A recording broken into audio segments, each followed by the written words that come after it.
ಸಚ್ಚಳ್ಮಗಡ್ಗೋ ಕರೆಯೋರ್ದಾನಂ ತ್ರಿಶೂಲ ಸಂತಾಡಿತ ದಾನವೇಂದ್ರ ಗೃಹೀತ ತುಂಡಾಗ್ರ ಲಸತ್ಕರಾಗ್ರ ದುರ್ಗಾಂ ನಮಾಮಿ ಈಪ್ಸಿತ ಕಾಮಧೇನು.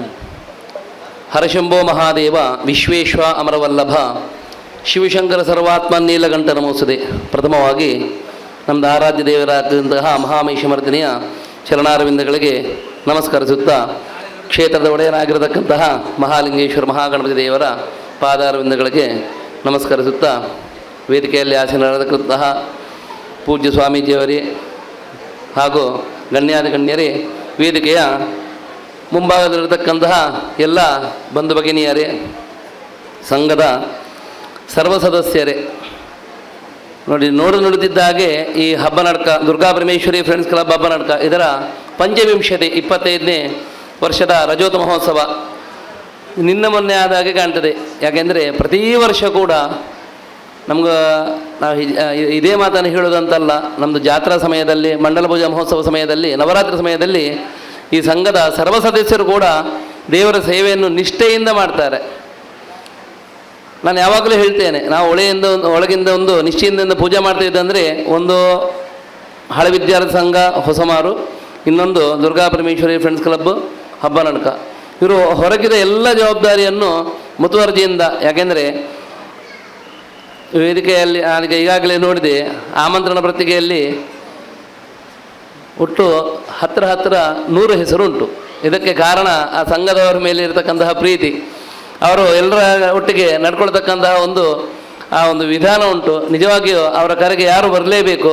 ನಾವು ಹತ್ತಿರದಿಂದ ನೋಡಿದಂದರೆ ಸಂದೀಪ್ ಅವನನ್ನು ಕಳೆದ ಹಲವಾರು ವರ್ಷಗಳಿಂದ ದೇವರ ಸೇವೆಯನ್ನು ಮಾಡ್ಕೊಂಡು ಬರ್ತಾ ಇದ್ದಾನೆ. ಎರಡೂ ದಿಕ್ಕಿನಲ್ಲಿ ಕೂಡ ಅಲ್ಲಿ ಸ್ವಲ್ಪವೂ ದೇವರ ಒಂದು ಕೆಲಸಕ್ಕೆ ಕರ್ತವ್ಯಕ್ಕೆ ಚ್ಯುತಿ ಬರದಾಗೆ ಇಲ್ಲಿಯೂ ಕೂಡ ಎರಡನ್ನು ಒಳ್ಳೆಯ ರೀತಿಯಲ್ಲಿ ಒಂದು ಬ್ಯಾಲೆನ್ಸ್ ಮಾಡಿಕೊಂಡು ಆ ಒಂದು ದೇವರ ಸೇವೆಯನ್ನು ಮಾಡ್ತಾ ಇದ್ದಾನೆ, ಇಲ್ಲಿ ಈ ಸಂಘದ ಕೆಲಸವನ್ನು ಮಾಡ್ತಾ ಇದ್ದಾನೆ. ಈ ಒಂದು ಅವಧಿಯಲ್ಲಿ ಕೂಡ ಇವತ್ತು ಮಾತ್ರ ಒಂದು ರಜೆ ಹಾಕಿದ್ದಾನೆ, ಅವಶ್ಯಕತೆ ಇದ್ದರೆ ಮಾತ್ರ. ಯಾಕೆಂದರೆ ಇಷ್ಟು ಒಂದು ಅವಧಿಯಲ್ಲಿ ಈ ಒಂದೋ ದಿವಸ ಕೂಡ ಬಿಟ್ಟರೆ ಹೀಗೆ ಉಂಟು, ನಾನೊಂದು ಇದು ಮಾಡ್ತೇನೆ ಅಂತ ರಜೆ ಹಾಕಬೇಕು ಅಂತ ಕೇಳಿದವನಲ್ಲ. ಇವತ್ತೊಂದು ದಿವಸ ರಜೆ ಹಾಕಿದ್ದಾನೆ, ನಾಳೆ ಪುನಃ ಬೆಳಗ್ಗೆ ಯಥಾಸ್ಥಿತಿ ಆ ಒಂದು ಕೆಲಸಕ್ಕೆ, ಒಂದು ದೇವರ ಸೇವೆಗೆ ಹಾಜರಾಗ್ತಾನೆ.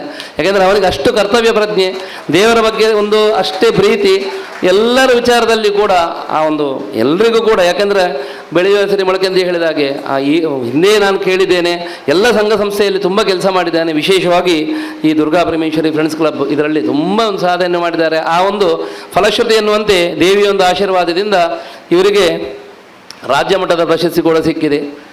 ಪ್ರತಿ ವರ್ಷವೂ ಕೂಡ ಒಂದು ಪುನರಾವರ್ತನೆ ಆಗೋದಿಲ್ಲ, ವಿನೂತನವಾಗಿ ನೋಡಿ, ದೀಪ ಪ್ರಜ್ವಲನೆ ಇರ್ಬೋದು, ಎಲ್ಲ ವಿಷಯದಲ್ಲಿ ಕೂಡ ವಿನೂತನ ತೋರ್ಪಡಿಕೆಗಲ್ಲ, ಅವರಲ್ಲಿ ಅಷ್ಟು ಹುಮ್ಮಸ್ಸುಂಟು.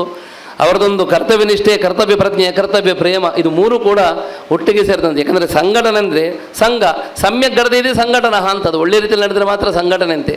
ಆದ ಕಾರಣ ಇಂಥ ನೋಡಿ ಎಷ್ಟೋ ಸಂಘ ಸಂಸ್ಥೆಗಳು ಆರಂಭವಾಗಿ ಆವಾಗಲೇ ಅದು ಮುಚ್ಚಿ ಹೋಗ್ತದೆ ಅಂತೆ, ಆವಾಗಲೇ ನಿಂತು ಹೋಗ್ತದೆ. ಇವರದು ರಜತ ಮಹೋತ್ಸವ ದೇವರು ನಡೆಸಿ, ಸುವರ್ಣ ಮಹೋತ್ಸವ, ವಜ್ರ ಮಹೋತ್ಸವ, ಶತಮಾನೋತ್ಸವ, ಅವಾಗ ಯಾರಿರ್ತಾರೆ ಗೊತ್ತಿಲ್ಲ. ಇನ್ನೂ ಒಂದು ಸಂಘವನ್ನು ಒಳ್ಳೆಯ ರೀತಿಯಲ್ಲಿ ಇದೇ ರೀತಿ ಮುಂದುವರಿಸ್ಕೊಂಡು ಹೋಗುವಂಥ ಒಂದು ಸೌಭಾಗ್ಯವನ್ನು ದೇವರು ಕೊಡಬೇಕು. ಇದು ಮಾತ್ರ ಅಲ್ಲ, ತುಂಬ ಧಾರ್ಮಿಕ ಆಗಲಿ, ಶೈಕ್ಷಣಿಕ ಆಗಲಿ, ಸಾಮಾಜಿಕ ಆಗಲಿ ತುಂಬ ಕೆಲಸವನ್ನು ಮಾಡಿದ್ದಾರೆ. ಇನ್ನಷ್ಟು ಒಂದು ಸೇವೆ ಮಾಡ್ತಕ್ಕಂತಹ ಸೌಭಾಗ್ಯವನ್ನು ದೇವರು ಅವರಿಗೆ ಕೊಡಬೇಕು. ಯಾಕೆಂದರೆ ಯಥಾ ಪೂರ್ಣೇನ ಶಶಿನ ಪ್ರಕಾಶರತಿ ಶರ್ವರಿ ತದಾ ಪುತ್ರೇಣ ವಿದುಷ ಸಾಧೂನಾಂ ಭೂಷ್ಯನೇ ಕುಲಾಮ್ ಅಂತ.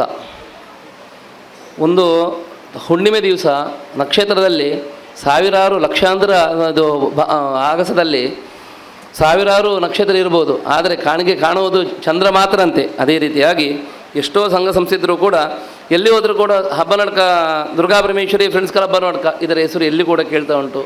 ಇದೇ ರೀತಿಯಾಗಿ ಭವಿಷ್ಯತ್ತಿನಲ್ಲೂ ಕೂಡ ದೇವರು ಅನುಗ್ರಹ ಮಾಡಬೇಕು. ನಮ್ಮದ್ರಲ್ಲೊಂದು ಹೇಳ್ತಾರೆ, ಹಿರಣ್ಯಂ ಭೂಮಿಂ ಅಶ್ವಂ ಗಾಂ ಅನ್ನಂ ವಾಸೋ ತಿಲಾಕೃತಾನ್ ಪ್ರತಿಕೃಷ್ಟವಾನ್ ಅವಿದ್ವಾಂಸೋ ಭಸ್ಮೀಭವತು ದಾರ್ವತು ಅಂತ. ಈ 8 ದಾನವನ್ನು ಸ್ವೀಕಾರ ಮಾಡಿದವ ಸ್ವಲ್ಪ ಅದಕ್ಕೆ ಮಾಹಿತಿ ಬೇಕಂತೆ, ತಿಳುವಳಿಕೆ ಬೇಕಂತೆ. ಅದರರ್ಥ ಈ ಸಂಘ ಸಂಸ್ಥೆಯವರು friends club, Durga Parameshwari friends club ಇವರು ತುಂಬ ಒಂದು ಕೆಲಸ ಮಾಡಿದ್ದಾರೆ. ಆ ಒಂದು ಯೋಗ್ಯತೆ ಎಲ್ರಿಗುಂಟು, ಯೋಗವನ್ನು ದೇವರು ಕೊಟ್ಟಿದ್ದಾರೆ. ಇನ್ನಷ್ಟು ಸೇವೆ ಮಾಡುವಂತಹ ಸೌಭಾಗ್ಯವನ್ನು ಕೊಟ್ಟು ಭವಿಷ್ಯತ್ತಿನಲ್ಲಿ ಇನ್ನಷ್ಟೊಂದು ಕೀರ್ತಲಾಭ ಯಶಸ್ಸನ್ನು ಗಳಿಸುವಂತಾಗಲಿ ಅಂತ ದೇವರಲ್ಲಿ ಪ್ರಾರ್ಥನೆ ಮಾಡಿ ಅವಕಾಶಕ್ಕಾಗಿ ವಂದನೆಗಳು ಹೇಳುತ್ತಾ ನನ್ನ 2 ಮಾತುಗಳನ್ನು ಮುಗಿಸುತ್ತೇನೆ.